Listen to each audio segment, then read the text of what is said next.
Going live in five, four, three, two. All right. Well. Good afternoon, everyone, and welcome, Katherine. So today we're doing our first interview for one of our City of Livingston candidates, and today we have our first guest, and our guest, she is running for City Treasurer. So welcome, Katherine. Hey there. How are you doing? Hey, not bad for an older woman. That's great. Well, thank you so much for taking the time to be here today. Well, let's get this started real quick. Can you tell us a little bit about yourself? Who are you? Tell everyone a little bit more about yourself. Try to keep it down to a little. Well, For maybe over 6 years. Anyway. Well, I grew up here in the Delhi, Livingston area. I graduated from Livingston High, the old school. See, I can remember Livingston back when it had all the bars down on Main Street, and we had a theater that actually showed movies. And I remember before the Rite Aid came. So I've grown up around here. My kids have grown up here. I have two boys. One was in the military for several years, and another who is not. Both of them are now living in Texas. I've been living in the exact same house since 1978. So I've been a Livingston gal for a long, long time. I'm an avid gardener. As a matter of fact, my YouTube channel called The Gardening Snail and my web blog, The Gardening Snail, both came from, my gardening link. And I've got quite a few plants. It's kind of getting a little overgrown. My husband's kind of wishing that I would rehome some of those plants.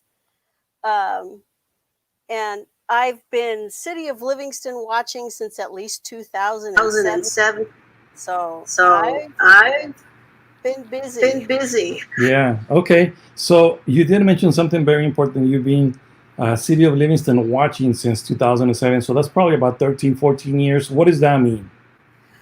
Well, what it means is that I started paying attention to what's going on in City Hall right around 2007. That was my wake up day. It was in the middle of the last general plan update, the one that eventually got tossed out by a court. So I started going to every single meeting the city had, city council meetings, planning commission meetings, and even citizens advisory council meetings when they had them. And I just started looking at documents and making document requests and asking for information and asking for copies of the documents and going through the documents and looking through the general plan, looking through budgets. And it's just something that's been going on since at least 2007. And that's also when I started my online web blog to upload these documents so they would be forever available to anyone who wanted to see them without having to jump through the California Public Record Act. Okay, I see. So you're very, very well informed of what has been going on, and what's, you make all those documents available for others to have. Okay, so my next question is, what is your experience that makes you, that you think that makes you the best candidate for city treasurer? Well, one thing is my education. My degree is in business administration with an accounting concentration, and auditing happened to be my favorite class. So if I'm looking at financial documents, it's not just the numbers themselves, but the story that those numbers can tell over time. And that's the one part. And with going through and asking for documents, I have a lot of experience with looking through financial statements and balance sheets and the revenue reports and the expense reports the city puts out and can put out. And I know how to ask for specific documents and how to go over them to see what those different documents mean. Once again, I've been attending meetings since at least 2007. I've been looking at budgets, looking at the income and expense reports, and I think I'm pretty good at asking for information and knowing what the information means. I get it. Okay. I think you mentioned something very important. You said that you've been attending meetings, not only the council meetings, but all every other meeting where it is important to gather information about what's going on in the city. When it comes around election times, we see candidates that as you might call it, they pop out of nowhere, and now they decide that they want to run for any position. What do you think is the advantage or disadvantage for someone that has been attending meetings for so long, or for someone that has not attended any of those meetings and wants to run for a position like yours? Well, for one thing, if you've been attending meetings for a long time, you already have a historical perspective, and you already know things like what the difference is between a resolution is and an ordinance is, and how many members of the council it takes to pass a resolution, and how many it does it take to pass an ordinance, and what those the difference that they mean. You pay attention to what's going on in the city manager's report, because in the city manager's report, there may be a bit of information spoken at one particular meeting that may not come to fruition until months or maybe even years later. So you have to pay attention to those kinds of things, so that things don't come out of the blue, and you're not asking the same questions. Well, why this, why that, why this, why that? When the question already answered in either a planning commission meeting or a city council meeting during a report. Yes, I think I've seen that happen on and off sometimes when a question is asked and it was already answered. Maybe sometimes even within the same meeting. But yes, it makes total common sense, I guess. You might want to call it. Okay, so I think you already answered part of this question, but why do you want to become Livingston City Treasurer? Well, part of it, it's a logical extension of what I'm already doing, which is looking at the reports that I can get my hands on through the California Public Record Act process. But I'd like to not have to go through that process. I'd like to be able to just go in and ask for what I want to look at and get the information. And in particular, when it comes to the checks that the city is writing, I'd like to be able to take a look at the supporting documentation for those checks and see, for example, if they make sense to me in terms of a contract that I heard discussed at a council meeting, or if something might seem a little bit over. Also, I'd like to know, say, for example, the attorney's bills.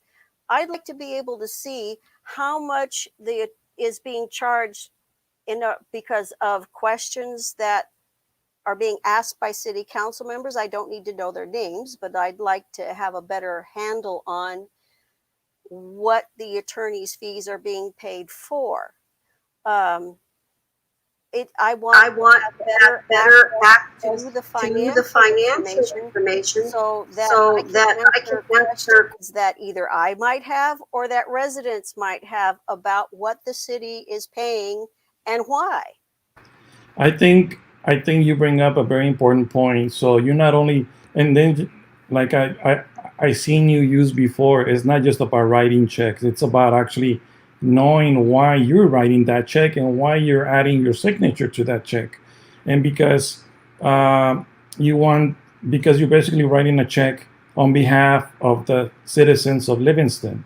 You want to make sure that you're writing the check for the right reason, and that amount is the right amount that needs to be paid as if was approved at a previous council meeting. So yes, totally I agree. It's not just about having your signature on that piece of paper, which is very important. One of the things I've seen over the years by looking through old city council meeting minutes is that the elected city treasurer once upon a time was much more involved than he or she is now. It's almost as if over time the function of the city treasurer was taken over by city employees until it was just reduced to someone who can sign a check.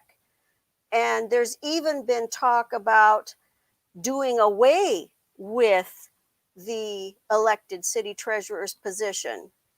My feeling is that an elected city treasurer ought to be the residents' watchdog on what is going on with the city's finances and be able to ask questions of the city when people have a question. So I think that the city treasurer can perform an important function and should not be done away with. Okay, I mean it totally makes sense, and I think citizens will appreciate that. Um, one Our next question. So, can you tell the people why should they consider voting for you? It's like during an interview. Why are you the best candidate for this position?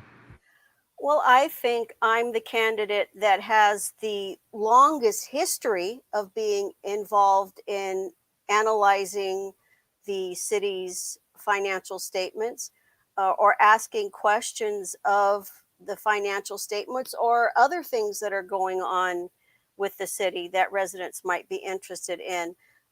My background is accounting. My degree is accounting, so that makes me familiar with the different things like balance sheets and such. And also from my own experience of all the times I've asked for documents, I already have, I think, a better handle on what documents to ask for and how to ask for them so I get the information that I think needs to be looked at or people have questions about. And I'm stubborn as a mule when it comes to getting it. Well, personally, I think I seen you participate not only at the council meetings, but at different commission meetings or different um citizen advisory committees, and I think as a citizen, as an individual, I do appreciate all the work that you continue to do, not only before this pandemic, before the pandemic when you were physically there, but now as you follow, I'm sure through the recorded meetings or through the minute approved uh, minutes, and by asking questions. And I think you're doing it for the right reason. And so I think just all of your efforts, and then through your YouTube channel, through uh, your website, and it does require a lot of work. So I think a lot of citizens do appreciate all of your effort. So one last question, or maybe something that you might want to add before we complete our interview for today. Is there anything else you might want to add or remind the residents of Livingston uh, of anything in particular? Well, there are a couple of things. One is we're still going to have to deal with the water, garbage, and sewer rates. We have some new mandates from the state that is going to make it really expensive to meet those mandates. And I hope that everyone will participate when the Proposition 218 process starts up again, like around January. Be ready with your questions about what the city wants to do and why the city wants to do it, and make sure that you get your questions answered. I will be advocating for getting those questions answered as in layman's terms so that everyone can understand. That is an important thing that we are all going to be facing. So everyone does need to get ready for it. And then also with the census, make sure everyone gets counted, whether you're counted by the person who comes by and knocks on the door, or if you're doing it online or by phone. And Jose, I'm sure you can tell me and everyone out there more about about that. And also, this is I'm looking for the right word, momentous part of history, in that we will be voting by mail, and the necessity of making sure you're registered, making sure that you receive your ballot, and that you are able to track your ballot. And I think also, Jose, I think you're a little bit of a better expert on that than I am. But so if you'd like to say a few words to. Well, I think it is. I think we all understand and we know the importance of being registered, for the census, and also being registered as a voter. But more than anything, I think the last day to register for the census is the end of September. So we have a couple more weeks to be able to register. You can do it as simple as logging in onto the census website, or just calling the 1-800 number. In this case, it's on your screen, 844-330-2020. Or you can also también puede registrarse para el censo en español, completamente en español, llamando al 844-468-2020. And with the census, obviously, not only as a city, as a community, but as citizens, I think we're, if we don't make sure that everyone is registered, we're opting out on some additional funds for not only for schools, for clinics, for fire stations, and so many other services that I think are essential for our community. Katherine, I do have a question on Facebook. I don't know if you see it. No? Nope. Okay. I don't. Okay, so here it is. Oh, there we go. Let's see. You'd like to take a different approach than other treasurers in the past. And you're already. Oh, how comfortable would I in advocating for the city of Livingston resident? I'm very comfortable. I'm kind of like a pit bull. If the residents have a question and they ask me, I have no problem advocating for residents and to get the answers that residents want. It might not always be the answer you like. I cannot promise that the answer to every question will be one that you like. I can promise that it will be an honest one. Okay, and then I have another comment here on Facebook that I'm going to share with you. Sure. It's from Miss Baptista. Okay.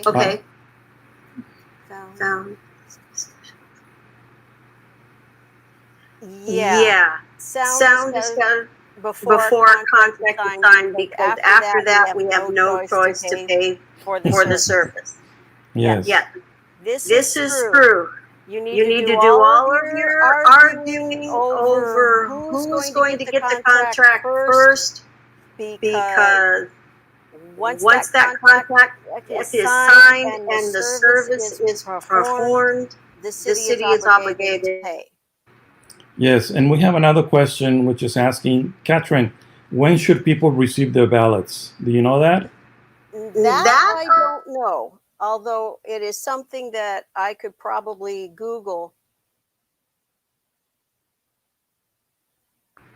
I do believe ballots, if I heard it correctly, I was listening to another online interview earlier this week with the elections office director, and I think she said that I might be wrong, but we can probably clarify. And it was ballots are going to be going out and arriving around the first week of October, around the 5th. Yes, around the beginning of October, and so probably within the first week, October the 10th, everyone should be receiving their ballots. And the sooner you get to them, the sooner you return them. And it does have, you don't have to pay postage, just complete it. Make sure you sign it on the outside.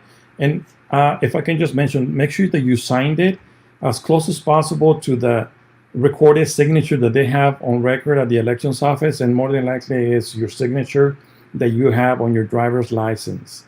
So make sure it's as close as possible to your, and then sign within the space that is being provided. Because sometimes if you don't sign as close as possible to the what they have on record, it might be set aside, and then they might have to find a way to contact you, call you, or figure out if that was really your signature. Okay. Anything else you might want to add? Any other questions from the public? Any other question? I think that's it so far right now. Well, Katherine, I really wish you the best of luck. I really appreciate all the work that you do, and you know, let's just continue and connecting with the citizens out there, and reminding them that how important it is for them to register for the census, and how important it is for them to make sure not only that they register, they can still register. If there's someone that has not registered yet to vote, you can still do that, and you can still vote, because your vote does count. And as I heard earlier this week from another meeting, is you consider your vote being the tiebreaker. Your vote will be the tiebreaker for any election. So if there's, with nothing else to add, thank you very much, Katherine. It was a pleasure having you on our, I guess, I don't even know what it is. It's not a show, but I think it's a little mini news broadcast.